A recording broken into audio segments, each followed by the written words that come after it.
చూడండి ఫ్రెండ్స్, వరదలు వచ్చి వెళ్ళిపోయిన తర్వాత వీరాపురం నుంచి ఇటు కొత్త రోడ్డుకి వెళ్ళే దారి రోడ్డు చూడండి ఎంత పెద్ద గుంతపడిందో. రోడ్డు మొత్తం కొట్టకపోయింది. దాన్ని బట్టి మీరు ఆలోచించుకోవాలి వాటర్ ఫ్లో ఎంత హెవీ వచ్చిందో. అయితే బ్రిడ్జి కింద నుంచి వెళ్తున్నాం ప్రస్తుతానికి. సైడ్ నుంచి రోడ్డు అయితే ఏం లేదు, బైకులు తిరగడానికి లేదు, వెహికల్స్ తిరగడానికి లేదు, మొత్తం బ్లాక్ అయిపోయినట్టే.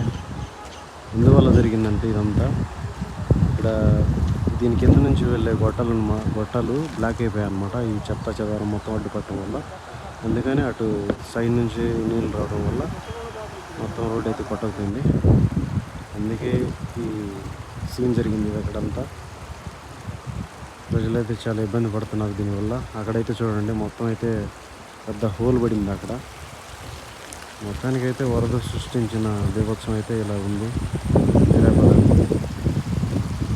ఓకే, మరి ఈ వీడియో మీకు నచ్చినట్టయితే లైక్ చేయండి, షేర్ చేయండి. మన వీరాపాల వాళ్ళందరూ లైక్ చేయండి ఒకసారి.